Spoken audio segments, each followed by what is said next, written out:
ಆನಂದ್ ಇದ್ದಾರೆ ನಮ್ಮ ಜೊತೆಗೆ. ಆನಂದ, ಇದ್ಯಾವುದೋ ಒಂದು ಪಟ್ಟಣ ಪಂಚಾಯತ್ ಫಲಿತಾಂಶವನ್ನು ಆಧರಿಸಿ ನಿರ್ಧಾರ ತೆಗೆದುಕೊಳ್ಳುವಂಥವ್ರಲ್ಲ ದೇವೇಗೌಡರು.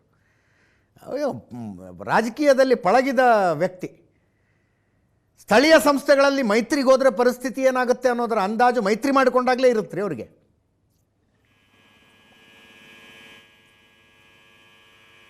ಎಸ್, ಖಂಡಿತವಾಗಲೂ ಅಜಿತ್. ಯಾಕಂದರೆ ಇವತ್ತು ದೇವೇಗೌಡರು ಭಾಳ ಸ್ಪಷ್ಟವಾಗಿ ಸ್ಥಳೀಯ ಸಂಸ್ಥೆ ಚುನಾವಣೆಯಲ್ಲಿ ಮೈತ್ರಿ ಇಲ್ಲ ಅಂತ ಅವರು ಭಾಳ ಸ್ಪಷ್ಟವಾಗಿ ಹೇಳಿದ್ದಾರೆ.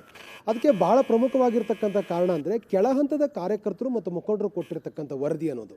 ಯಾಕೆಂದರೆ ದೊಡ್ಡಬಳ್ಳಾಪುರ ವಿಧಾನಸಭಾ ಕ್ಷೇತ್ರದಲ್ಲಿ ಈಗ BJP ಶಾಸಕರಿದ್ದಾರೆ, ಅಲ್ಲಿ ಅವರು ಚುನಾವಣೆ ಎದುರಿಸಿದ್ದಾರೆ.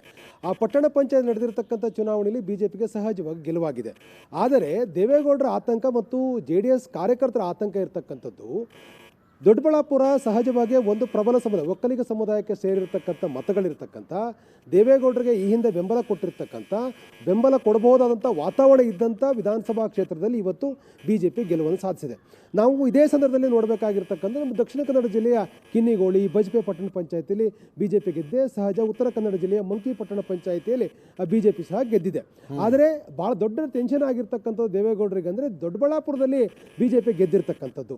ಅಲ್ಲಿ ಅಂದರೆ ಒಕ್ಕಲಿಗ ಸಮುದಾಯಕ್ಕೆ ಸೇರಿರ್ತಕ್ಕಂಥ ಮತಗಳು ಹೆಚ್ಚಿರ್ತಕ್ಕಂಥ ಪ್ರಾಂತ್ಯದಲ್ಲಿ BJPಯ ಪರ್ಫಾರ್ಮೆನ್ಸ್ ಬಗ್ಗೆ ಸಹಜವಾಗಿ ಕಾರ್ಯಕರ್ತರು ಆತಂಕಗೊಂಡಿದ್ದಾರೆ.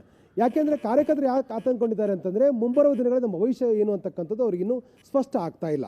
ನಾವು ಗಮನಿಸಬೇಕು, ಚನ್ನಪಟ್ಟಣ ವಿಧಾನಸಭಾ ಚುನಾವಣೆ ಆದ ಬಳಿಕ ಸಂಘಟನಾತ್ಮಕವಾಗಿ JDS ಏನಾದರೂ ಕೂಡ ಮಾಡ್ಬೋದು ಅಂತಕ್ಕಂಥ ನಿರೀಕ್ಷೆಯನ್ನು ಕಾರ್ಯಕರ್ತರು ಇಟ್ಕೊಂಡಿದ್ರು. ರಾಜಕೀಯದಲ್ಲಿ ಭಾಳ ಚರ್ಚೆಯೂ ಕೂಡ ಆಗಿತ್ತು.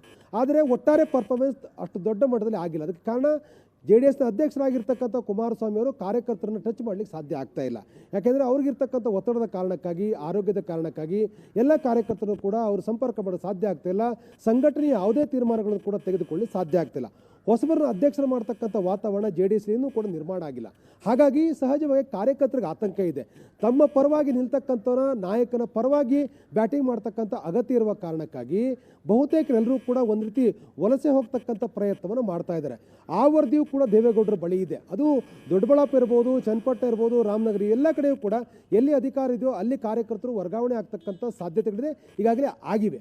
ಹಾಗಾಗಿ ಸಹಜವಾಗಿಯೇ ಇದೇ ರೀತಿ ಕಂಟಿನ್ಯೂ ಆಗಿದ್ದೆ ಆದರೆ ಕಾರ್ಯಕರ್ತರು ಹಿಡಿದಿಟ್ಟುಕೊಳ್ಳೋಕ್ಕಾಗಲ್ಲ ಮತ್ತು ಪಾರ್ಟಿಗೆಲ್ಲ ಒಂದು ಕಡೆ ದೊಡ್ಡ ಮಟ್ಟದ ಡ್ಯಾಮೇಜ್ ಆಗುತ್ತೆ ಅಂತಕ್ಕಂಥದ್ದು, ಮೈತ್ರಿಯಲ್ಲೂ ಕೂಡ ತಾವು ವೀಕ್ ಆಗ್ತೇವೆ ಅನ್ನುವಂಥ ಕಾರಣಕ್ಕಾಗಿ ದೇವೇಗೌಡರು ಒಂದು ಪ್ರತ್ಯೇಕವಾಗಿರ್ತಕ್ಕಂಥ ಹೋರಾಟ ಮಾಡುವ ಅನಿವಾರ್ಯತೆ ಇರುವ ಕಾರಣಕ್ಕಾಗಿ ಅವರು ಬಹಳ ಗಟ್ಟಿಯಾಗಿ ಒಂದು ಸ್ಪಷ್ಟವಾದ ಸಂದೇಶವನ್ನು ಕಾರ್ಯಕರ್ತರು ಕೊಟ್ಟಿದ್ದಾರೆ. ನಾವು ಸ್ಥಳೀಯ ಸಂಸ್ಥೆ ಚುನಾವಣೆಯಲ್ಲಿ BJPಯಿಂದ ಹೊರತಾಗಿ ಅವ್ರ ವಿರುದ್ಧವೇ ಹೋರಾಟ ಮಾಡ್ತೇವೆ, ಕಾರ್ಯಕರ್ತರ ಪರವಾಗಿರ್ತೇವೆ ಅಂತಕ್ಕಂಥ ಸಂದೇಶ ಕೊಡುವ ಕಾರಣಕ್ಕಾಗಿ ಅವರು ಇವತ್ತು ಬಹಳ ಸ್ಪಷ್ಟವಾಗಿ JDS ಕಚೇರಿಯಲ್ಲಿ ಒಂದು ಸ್ಪಷ್ಟವಾದ ಸಂದೇಶವನ್ನು ಕೊಟ್ಟಿದ್ದಾರೆ. ಇಲ್ಲಿರ್ತಕ್ಕಂಥದ್ದು ಸಂಘಟನೆಯಲ್ಲಿ ವ್ಯತ್ಯಾಸಗಳಾಗಿರುವ ಕಾರಣಕ್ಕಾಗಿ ಅವರು ಇವತ್ತು ಪ್ರತ್ಯೇಕವಾಗಿರ್ತಕ್ಕಂಥ ಹೋರಾಟದ ರಣಕಾಳೆ ಮೊಳಗಿಸುವ ಮೂಲಕ ಹಳೆ ಮೈಸೂರು ಭಾಗದಲ್ಲಾದರೂ ಕೂಡ ತಮ್ಮ ಪ್ರಾಬಲ್ಯವನ್ನು ಉಳಿಸ್ಕೊಳ್ಬೇಕು ಅಂತಕ್ಕಂಥ ಗಟ್ಟಿ ಧ್ವನಿಯನ್ನು ಇವತ್ತು ಅವರು ಅದನ್ನು ಕಾರ್ಯಕರ್ತರಿಗೆ ಯಾವ ಸಂದೇಶ ಕೊಡಬೇಕು ಆ ಸಂದೇಶ ಕೊಡುವ ಪ್ರಯತ್ನವನ್ನು ಈ ಮೂಲಕ ಮಾಡಿದ್ದಾರೆ. ಅಜಿತ್, ಈಗ 18ನೇ ತಾರೀಕು ಒಂದು ಸಮಾವೇಶ, 23ನೇ ತಾರೀಕು ಒಂದು ಸಮಾವೇಶ, 18 ಬೆಂಗಳೂರು, 23 ಹಾಸನ. ಅಂದರೆ ಸ್ಥಳೀಯ ಸಂಸ್ಥೆ ಚುನಾವಣೆಗಳ ತಯಾರಿಯನ್ನು ಆರಂಭಿಸಿತು JDS ಅನ್ಬೋದಾ?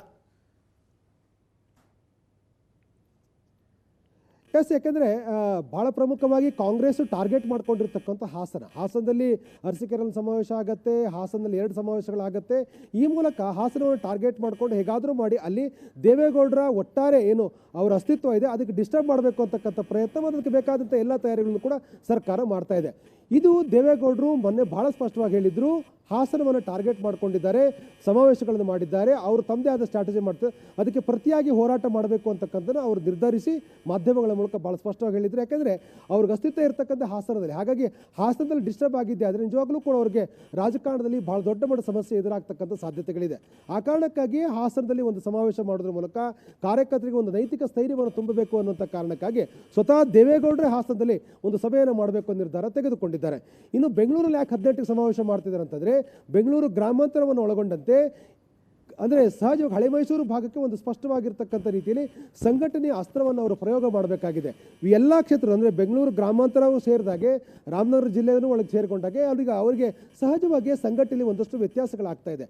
ಆ ಕಾರಣಕ್ಕಾಗಿ ಸಂಘಟನೆ ಬಲಪಡಿಸಬೇಕು ಅನ್ನುವಂಥ ಕಾರಣಕ್ಕಾಗಿ 18ಕ್ಕೆ ಬೆಂಗಳೂರು, 23ಕ್ಕೆ ಹಾಸನದಲ್ಲಿ ಸಮಾವೇಶ ಮಾಡೋದ್ರ ಮೂಲಕ ಕಾರ್ಯಕರ್ತರಿಗೆ ಒಂದು ನೈತಿಕವಾದ ಸ್ಥೈರ್ಯವನ್ನು ಕೊಡಬೇಕಾಗಿದೆ. ಅಂದರೆ ಹೊಸ ಅಧ್ಯಕ್ಷರಿಂದ ಬರೋ ಸಾಧ್ಯತೆಗಳು ತೀರಾ ಕಡಿಮೆ ಇರುವ ಕಾರಣಕ್ಕಾಗಿ ಇಡೀ ವಯಸ್ಸಲ್ಲೂ ಕೂಡ ಸಂಘಟನೆ ಅಸ್ತ್ರವನ್ನು ಪ್ರಯೋಗ ಮಾಡಲಿಕ್ಕೆ ದೇವೇಗೌಡರು ಮುಂದೆ ಮುಂದಾಗಿದ್ದಾರೆ.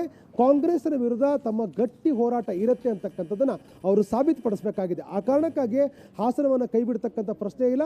ಹಾಸನದ ಮೂಲಕ ತಮ್ಮ ಸಂಘಟನೆಗೆ ಒಂದು ಸ್ಪಷ್ಟವಾಗಿರ್ತಕ್ಕಂಥ ಮಾರ್ಗಸೂಚಿ ಹಾಕೊಳ್ತಂದು ಮತ್ತು ಮುಂಬರುವಂಥ ಸ್ಥಳೀಯ ಸಂಸ್ಥೆ ಚುನಾವಣೆ ದೃಷ್ಟಿಯಲ್ಲಿ ಇಟ್ಕೊಂಡು ಎಲ್ಲ ಕಡೆಯೂ ಕೂಡ ಅವರು ಸಂಘಟನೆ ಮಾಡಬೇಕು ಅನ್ನೋ ಕಾರಣಕ್ಕಾಗಿ ಹಾಸನವನ್ನು ಆಯ್ಕೆ ಮಾಡ್ಕೊಂಡು ಸಂಘಟನೆಗೆ ಮುಂದಾಗಿದ್ದಾರೆ. Ajit, yes, thank you so much Anand ನಿಮ್ಮ ಮಾಹಿತಿಗೆ.